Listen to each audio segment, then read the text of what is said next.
Are you tired of spending your time and money chasing strategy after strategy only to discover what worked 10, 5, or even 2 years ago is not working now? Things shift fast in the online space, and if you're not keeping up, you're getting left behind.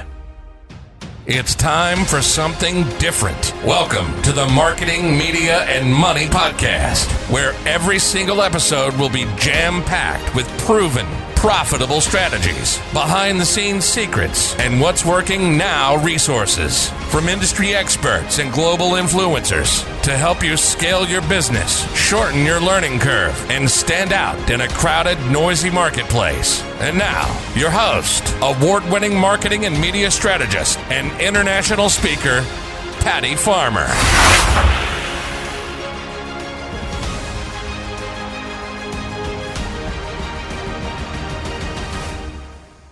Hello, everyone, and welcome to today's episode of the Marketing, Media, and Money Podcast. I'm your host, Patty Farmer, and I'm looking forward to sharing today's industry expert with you. And I have to tell you, my guest today is going to impart so much information, and our conversation is going to be so good. I'm claiming that already, but I have to tell you, you better have a pen and paper, and we're going to have to talk fast, my guest and I, just to get all the stuff in that we want to share with you, to serve and support you in the time that we have. So get ready, because we're going to talk about some of your most favorite things, sales. We're going to talk about sales.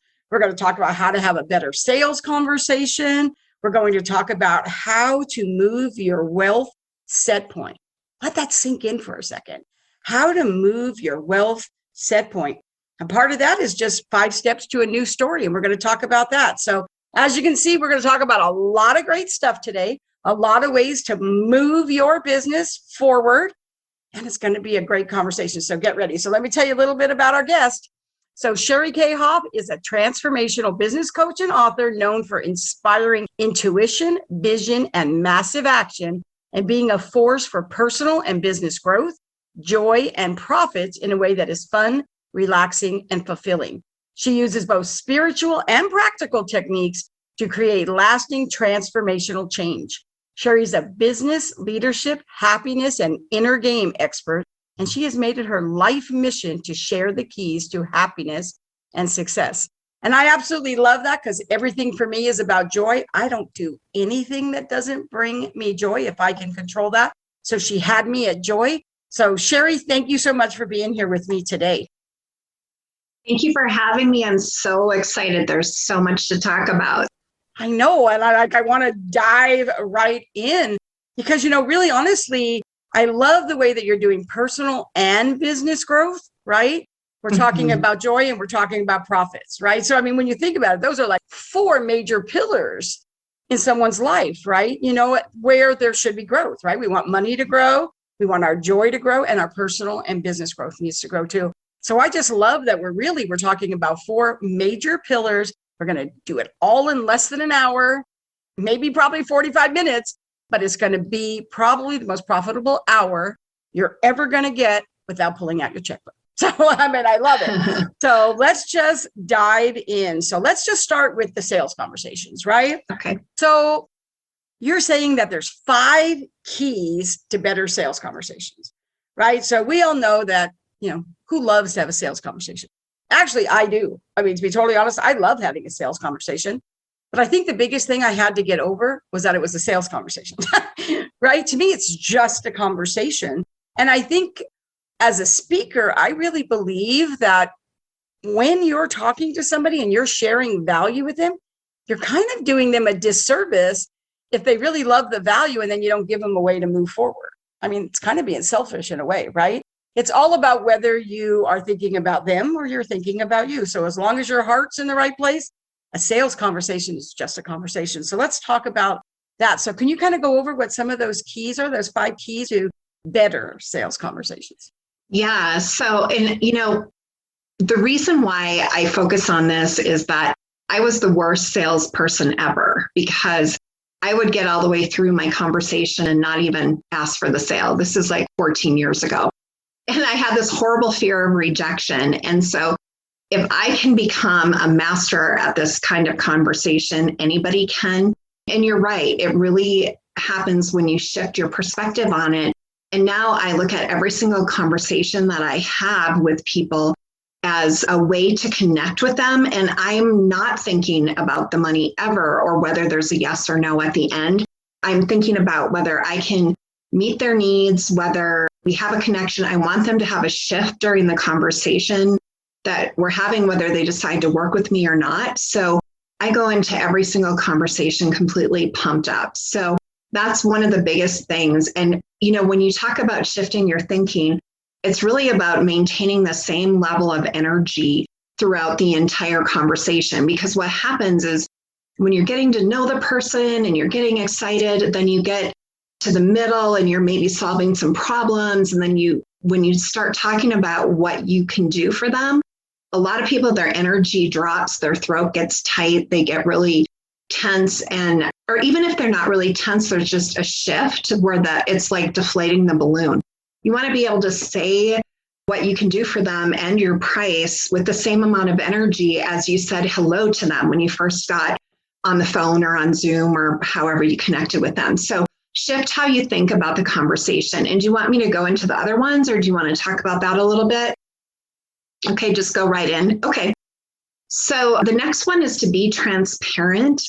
So everyone knows when they get on the phone with you or on Zoom that you have something to offer, and they're nervous about it too. They're thinking, I hope she can solve my problems, but is it going to cost $5,000? Is it going to cost $500,000? And they're worried about being sold, and nobody likes to be sold. So from the beginning, if you just tell them what you're going to talk about, we'll talk about where you are, where you want to go. We'll talk about some solutions. You'll leave with some ideas. And then at the end, I'll tell you how you can work with me if it's a fit for us. How does that sound? Totally transparent. So you've already told them, you've gotten permission to say what you do. So you don't have to worry about that. How do I make that transition? And people feel so relieved when you do that because they're spending the whole conversation going, where's the pitch? Where's the pitch? Where are we going to talk about the money? And you've already told them we're going to talk about it at the end. And if there's a fit, and also there's no pressure in this whole conversation and I think when you say there's no pressure, you got to be just as graceful about hearing a no from somebody as a yes. Absolutely. Yeah. So that makes a lot of sense. It's almost like you're getting rid, like there's this elephant in the room. And the sooner you can address that, it makes people feel like so much better. It's kind of like how I think discovery calls have gotten a bad name, right? They've gotten a bad name because people think, oh yeah, it's a discovery call, but it's really a sales call. Well, I never let my discovery calls be a sales call. And I tell people right up front, this is going to be a pitch-free call because it's really about discovering, what the problems are that you have. And maybe I can be a solution. Maybe I can introduce you to somebody else that's really the solution that you need, but I'm not going to pitch you. And at the end, they were like, you're not going to pitch me? I'm like, well, if you feel like we could be a good fit for each other, let's set up another time, to talk. And I have to tell you, a good percentage of times they're like, well, we're right on the phone right now, right? And stuff. And I'm like, well, I just want to honor what I said. And they're like, oh, well, we're right here right now. And, tell me. Yeah. And I think too, another key piece in this whole conversation is, when you move away from old school techniques, like your job is not to convince anybody or persuade anybody of anything. Like your job is to find a fit. And sometimes I talk to this incredible guy. I love his ideas. I love his business, everything about him. But he knew it too, is that he was in the phase of not being committed yet to growth. And as we were talking, my head was like, oh, we can explode this business. But I also recognized that the main reason he hadn't moved forward before is that he wasn't committed yet. And I said to him, what I'm feeling right now is that you're not really fully committed. And I said, you could change your commitment while we're here on this phone call, but it might take a few days. It might take a few months. And I'd love to work with you, but our work together won't happen. Our good work together won't happen until you're in that place of being committed to growing. And so that's really the part of transformation. When you're transforming anything, it starts with commitment first. And you can get commitment from somebody during a discovery call because they can make that transformation during the call, or maybe they've already committed, I'm doing something, I need to grow. And so you don't have to get them to that point because they're already there, but you have to recognize if they're not there. Because if they're not there, you're going to spend your entire coaching time with them trying to get them to be committed. And every week they're going to tell you they'll do something and they won't do it because they're not committed yet. And it's not their fault they're not committed. They just aren't in that point of transformation yet. And I think also I know for me, that when I take on clients, I already know that when I have clients, I'm all in. And I need them to be all in too. I can't do it for them. I can't make it happen for them if they're not all in. So they need to be all in too, because I know I've made a commitment to be all into them. So it kind of really works well when everybody is all in, right? Yeah. And I think sometimes, when we're natural helpers, like you're a helper and a giver, and I'm a helper and a giver, and a lot of the people that I coach are as well, we have this feeling like I can help anybody. I can transform any business. And then we forget that that business owner has to be along on the ride with us. and so you will save yourself a lot of tears and frustration if you make sure that everybody's clear on the commitment piece before you go forward with the coaching agreement. So, or consulting or whatever you do. Yeah. And so the next key piece of better sales conversations is to really understand your optimal client.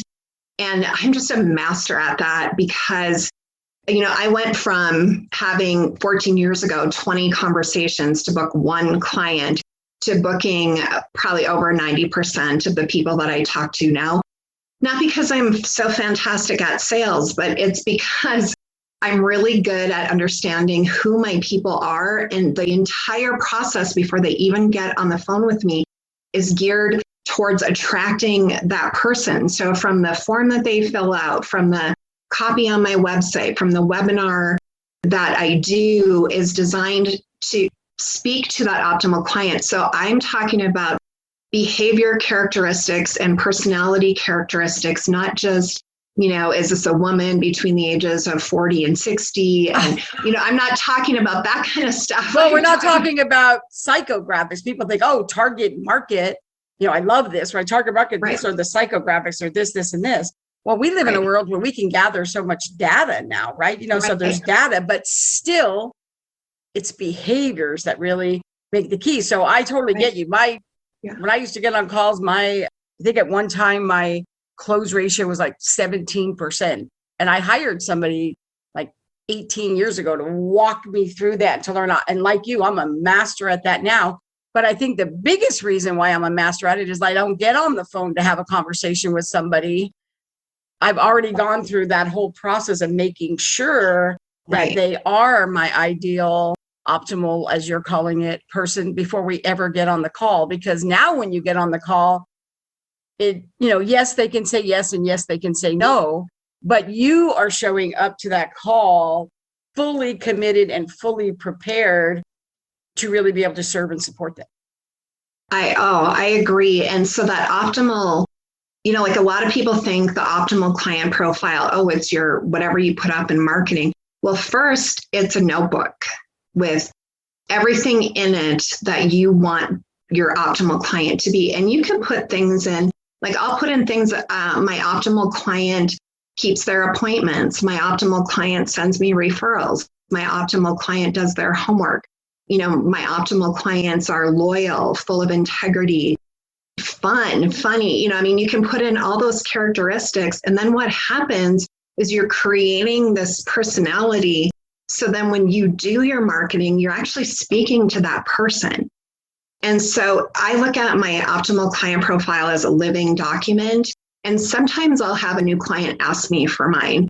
And I'm like, well, that's not really going to do anything for you because my optimal client is for me. If you take mine, you're going to be attracting, not the right person for you. So, I always give people ideas, but yeah. And then finally, it's really being prepared. And when I think of preparedness in a sales conversation, And you know what? We could stop calling it sales conversations. We could just call it conversation. I agree. And, you know, like before we started this podcast, you went to my website, you researched me. We need to be doing that with people that we're talking to. I go to their social media profiles. I like their Facebook pages. I see what they posted. I go to their website so that I have an idea of what stage they're in their business, and also, you know, kind of what they believe and some ideas already on what I think they could shift and change.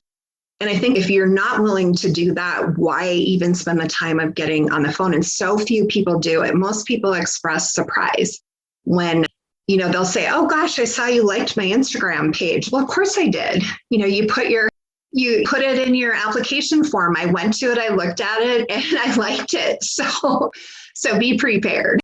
I think that's really true, because these are probably, no, not probably, absolutely ways where when you're having these conversations with potential clients, they're more effective so that they'll say yes to working with you if they're the right fit. Right. Because for one thing, you know, people love other people who are interested in them. And I say to people, if you're not interested in other people, why are you doing coaching or consulting? You know? So if you just remember, then this is an old Dale Carnegie principle of, you know, remember that, you know, think of people as having a sign around their neck that says, make me feel important. And I don't mean that in a fake kind of way, but it's so simple to just be interested in people. And maybe it's easy for me because I am. But it's easier now than it ever has been. I mean, before, you know, it's always been about doing your due diligence, but I mean, it's not that hard now. I mean, we have so many ways, social media, you know, reading somebody's blogs, going to their website, you know, like there's so many ways, Google them, right? You know, there's so many ways. I don't ever, and I mean ever, get on a call with anybody, whether they're a potential client, a strategic partner, referral partner, whatever the case may be. I want them to know that I did my work. And not only that, but the reality is, for me, my time is so important to me. You know, and so time is money. I can always make more money. I can't get back that time. So for me, I don't want to spend time, even though we know it's not always about them. It could be about people they know as well. But I just want to do my work first. And I feel like it speaks volumes when you show up to a call and they know you've done your work as well, right? You know, they're like, oh, you're just not speaking to speak. You're actually speaking to them. And then not only that, but when they start telling you what their problem is, you're not just trying to sell them something. You really do have a solution. So I love that. Yeah. Well, I had a client come on board who her business concept is pretty controversial. I mean, it's a controversial topic. And when I went to her website before talking to her, I mean, I thought this is controversial, and I had a list of like all the problems that could potentially come up, you know, trying to promote and get this off the ground. And I was honestly nervous because, you know, people, their ideas are, you know, their babies. And I was nervous about saying the concerns that I had, but I did. I was transparent. I was honest. I said, okay, here's what I see are the strengths. Here are the things that you're going to have to overcome, and it's not going to be easy. And she loved it. And she's, you know, a joy to work with. She's a hard worker. Her concept is brilliant, and she's going to change the world. But I think that going into the conversation, being super honest, and also having done the work ahead of time to be able to tell her, you know, these are the pieces you need to overcome, are the things that maybe she decided, okay, Sheri's an honest person. That's who I want to work with.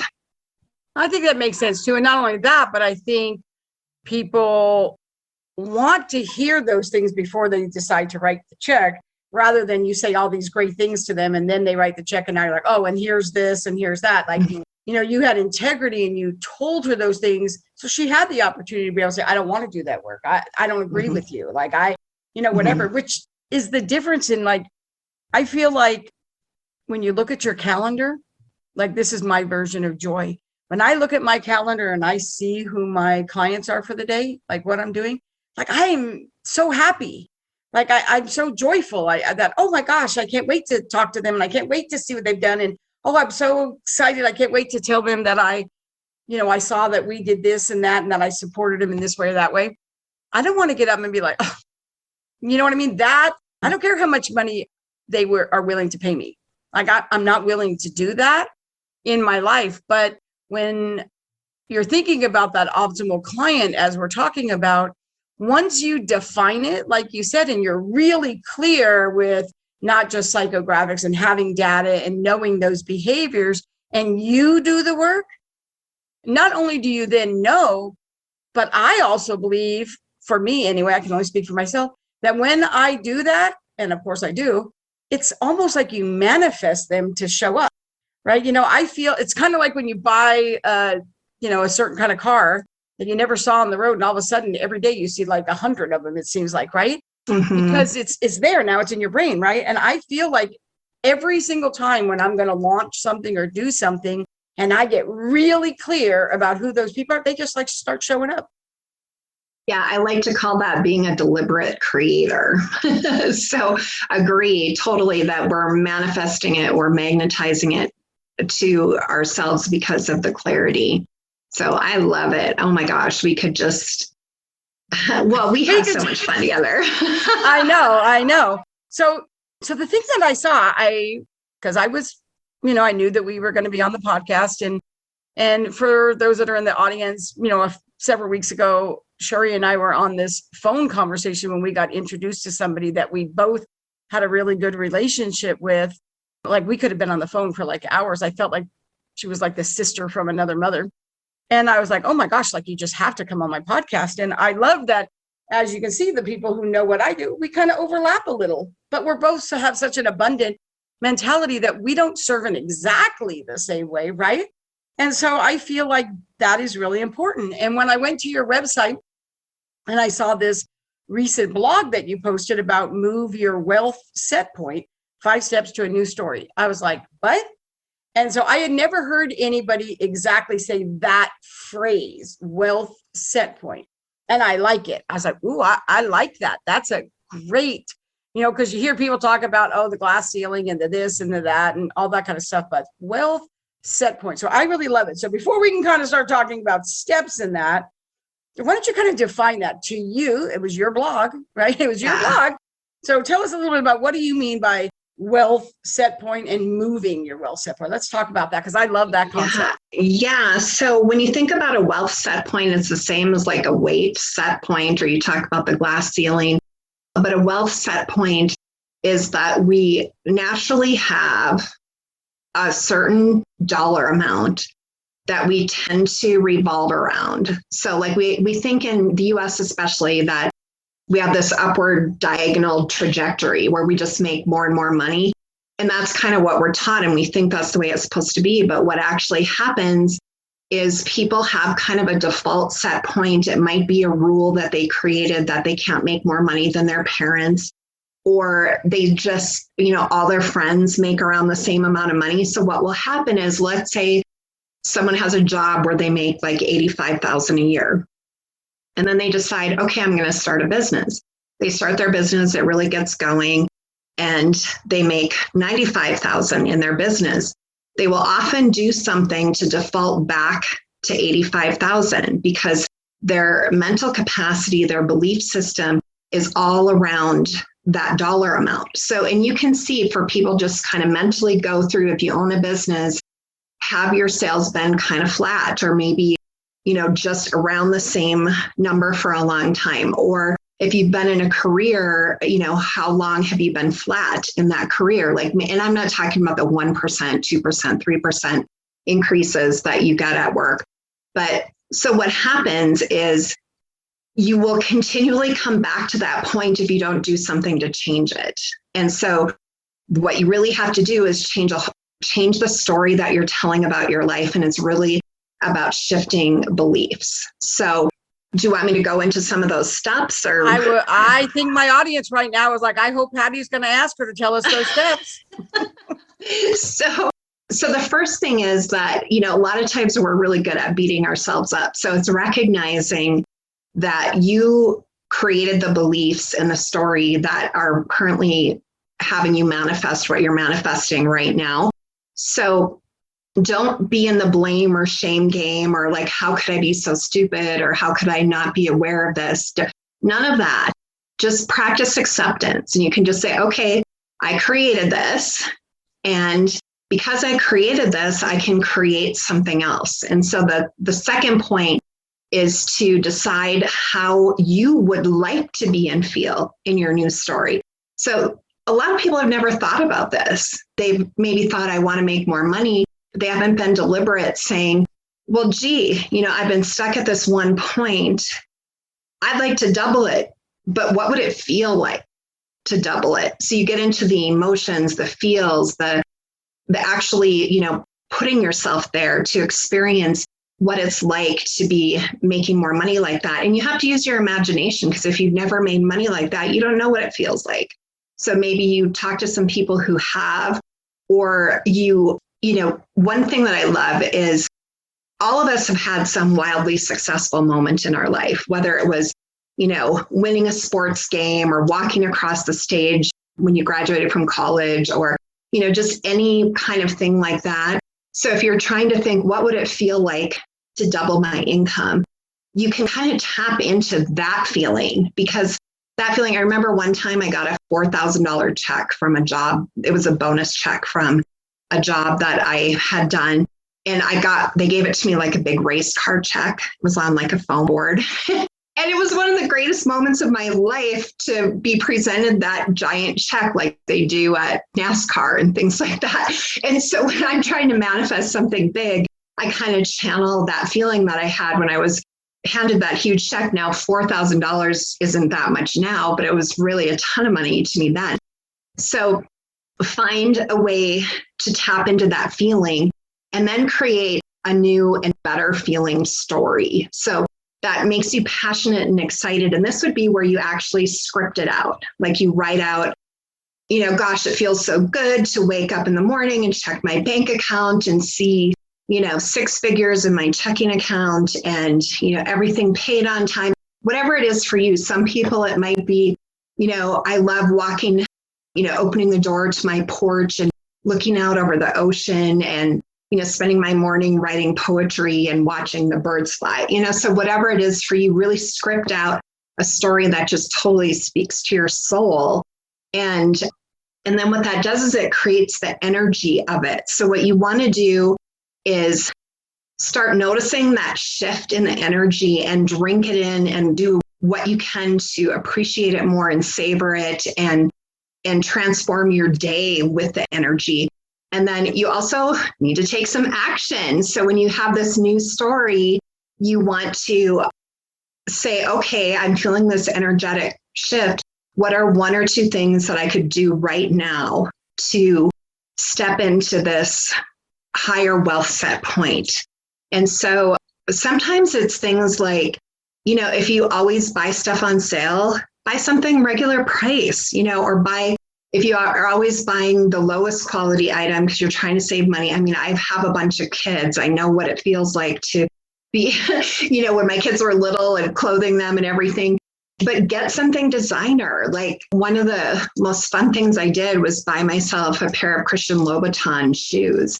And you know what? They kill my feet, but they're so sexy. But it's more the symbol, the fact that I could, I think sometimes it's really all about what is important to you. So you said the word shoes, and there isn't anybody who's connected to me that doesn't know how much I love shoes. But it is that too, because, it's really kind of funny because we'll have something like, for me, in my mind, it's all about like whatever. So in my mind, I don't like, if I want something, I will buy it. Yeah. But I do love getting the thrill of the sale, whatever it is. Now, for some people, that could be something is $39.99 and they want to get it for $17, right? For me, it's really that I love buying designer shoes and then just getting them at a great price.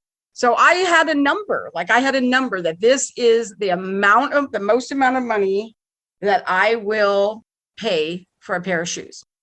And for me, that was $89. So for a long time, that was my price. I will not spend more than $89. And I wanted those shoes to be like $200, and I got them for $89. So there's a shoe store that like once a year has a big, huge sale. And I get to go in and, it's just so great. And that was like a big deal for me. And then how I rewarded myself, which made it so much easier to pick up a phone. I have to tell you, like, create a reward system for yourself, right? At first I would have things, like if I did this, I would go have a massage. And, if I did this, and then it became, I would go buy a designer purse and, whatever those things are.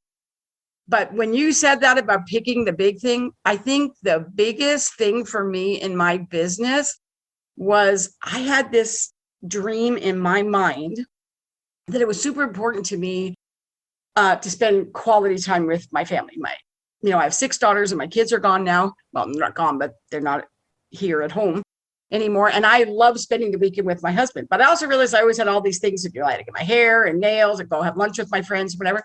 So I told myself, I don't want to work on Fridays. Like, I just don't want to work on Friday. I want Friday to be Patty Day. And so probably like 7 years ago, I said, well, what would it take to do that without no guilt? And so I figured out what that was, and I did it. And so I haven't worked Fridays in many years, unless I'm traveling for speaking.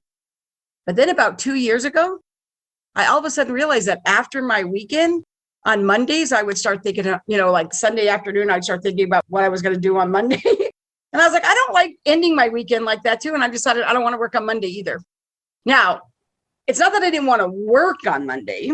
I just didn't want client appointments on Monday. I wanted to shift that. So then I decided that what I was going to do is that I was going to shift that, and Monday was going to be prep day. So now I tell all my clients, you need to have, homework is in by this day. And then on Mondays, I spend that day just, preparing for what, looking and being excited about all the things. And then I can work on my own business too, right? On that day. And then on Tuesday, Wednesday, and Thursday, I work 10-hour days because I have international clients. But I'm so excited, and I'm so prepared, and I'm never stressed, and I have so much joy. And then Friday I'm off. So really, I really work 3 days a week. I really work 4, but 3 days a week that I really work. And the other days are easier for me.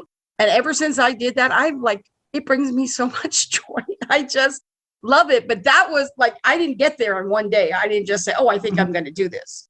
And I do have to tell you, sometimes Tuesday, Wednesday, and Thursday are brutal, because sometimes it'll be a lot of hours back to back and barely can get to the bathroom, right? But it's really about what's important to you, right? Mm-hmm. And making that decision and taking that action. And that really kind of was sort of a story, because I'm the only entrepreneur in my family, and my parents were like, Patty, and I kind of had to realize that it's not their story. My parents were used to working, in a different way. They lived in a different world than I lived in, and I could have that if I wanted to.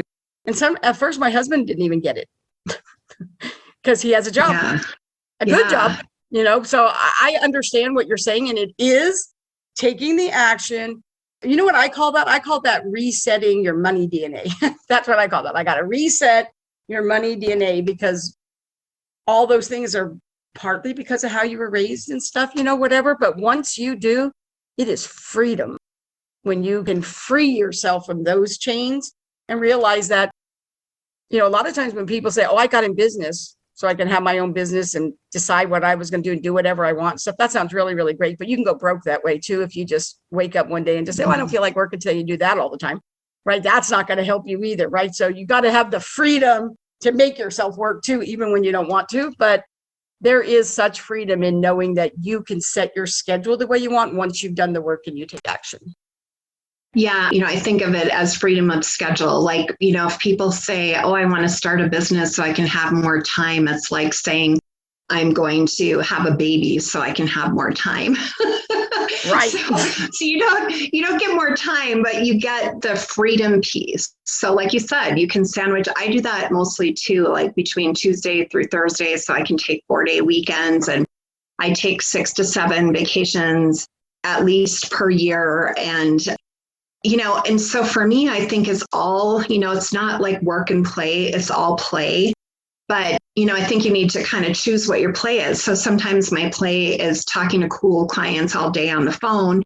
or over Zoom. And then sometimes my play is, being in a kayak in the ocean. So, and they're both play and I love them. They're fulfilling. But I think, when you're deliberate, like you are, Patty, about your protecting your Fridays and being strategic about your Mondays, is that it keeps you from getting too consumed in one area of your life. And so, you sound like you could be a workaholic if you really wanted to. I have that sort of tendency. And so, I have to be diligent with myself so I don't get completely consumed, because, I could totally forget about time completely and just be so into whatever I was doing. And, for a while that works, but you do need to stand up sometimes. I have this one habit. Food. I have this one habit. I've never shared it before, but I will. I have this one habit, and my friends are like, "Are you for real, Patty? I mean, you've been married forever, right? I'm like, I know, but I'm happily married forever." And so every day, my phone, I set the alarm every day for a certain time that I'm going to end my day. And when that alarm goes off, because, you can be done with your clients and now you're doing this, and you're doing busy work or whatever, or even getting super excited about something. And then my husband comes home and now I'm so in the middle of it, I don't want to pull myself. So I don't want to do that. I want to be very present. Like when we go to dinner, I keep my phone in the car just so because I know I would be able to stand it if they might, So I set my alarm every day. I'm going to tell you, I know it sounds funny, but every day I set that alarm. And when that alarm goes off, every day I go in and I touch up my makeup. Every day I touch up my makeup, brush my teeth again, right? Whatever, because when my husband comes home, I want to remember that he's the love of my life. And this is what I do for a living. And this is what I do for my life. And I feel like my husband goes to work every single day. And when I dress up and do all the things I do for my clients, I love him enough to put forth the same effort for him as I'm willing to do for my clients. And that's what I do every day. People are like, Patty, you've been married for a long time. Is your husband really going to care that you come home and you're in pajamas? No, he probably wouldn't care, but I do. Yeah, well, I love that. I've been married for 20 years and I don't quite have that habit, but we do frequent date nights. Oh, us too. And yeah. And so when everything shut down, my husband was like, well, what are we going to do for date nights? And I go, we still have to come home and we'll dance in the kitchen. So I love that. So I think it is important. Things thrive when we pay attention to it. Like you can even your plants, like if you're talking to your plants, I know it sounds crazy, or, you're giving attention to your plants, they thrive. If you ignore them, they shrivel up and die. It's the same with anything in our life. We need, where our attention goes, that's what's going to thrive. So you got to really be deliberate about that attention. I love that. And I just really love this conversation. I think we're going to have you back for part 2. So I love that. So Sheri, I know my audience is going to want to connect with you. So how can they? Okay. Well, the best way is my website. It's SheriKayeHoff.com and it's SheriKayeHoff.com. So there's lots of cool, fun, free stuff there. That's awesome. And we will have the link below for you to be able to just click on that. And being as generous as you are, you came bearing gifts too. So tell us a little about this gift. I really love it. I have to tell you, I actually kind of dived into it a little bit this morning. Yeah. So one thing that happens as a business owner is you run into cash flow crunch sometimes. And there's that panic of like, what do I do? What do I do? So I created a guide called How to Book More Clients in 2 weeks or Less. And there's about 31 to 33 tips in there. And they're varied. Like some of them are even about your inner self, because if we don't take care of ourselves, we have nothing to give to clients. But they're actionable things that you literally could start now. And of course, I don't want anyone to start with 33 things, but there's enough in there where you could pick, 1 to 5 things and start implementing and seeing a shift in momentum in your business and attracting in new clients. And some of them are so simple, but we forget that the most successful things are the simplest things sometimes. So I think that's really good too, though. Yeah. Because it's not like you have to go 1 and then 2 all the way up to 33. Like pick them, like which one. Right. I mean, I already looked this morning and said, oh, I love this one. And I love that. So I think that is really good. So Sheri, this is the part of the show that I like to call my version of social karaoke, right? This is hashtag OpenMic, right? And this is where I pass the mic over to our guests and I ask you, this is the Marketing Media Money podcast. So it's not that you haven't given such amazing conversation, amazing information and value, but what would you say, if you had to, what would you say is your number one marketing media money strategy? So it is to develop a deep and insightful optimal client profile so you understand who you want to reach with your products and services, and everything will come after that. That is so absolutely true. And I agree with you 100%. So Sheri, thank you so much for being here with me today and for being so generous with your brilliance. I appreciate it. And I'm sure my audience does too. Thank you. And to our sponsor, the Exacta Corporation, developer of the Family Organizer Plus platform. Check them out at exactacorp.com. And if you would like a simple answer to the question, where should I focus my time and energy to attract high qualified, ideal clients? Take the Marketing Media Money Assessment, and in 3 minutes or less, you'll know where you're excelling, where you could make a few changes, and what steps to take to achieve massive results. So just go to www.m3bizquiz.com. So of course that stands for Marketing Media Money. So M3bizquiz.com. So thank you everyone for joining us on the Marketing Media Money podcast. If you enjoyed today's episode, and I am sure you did, please subscribe and review the podcast on your favorite listening platform.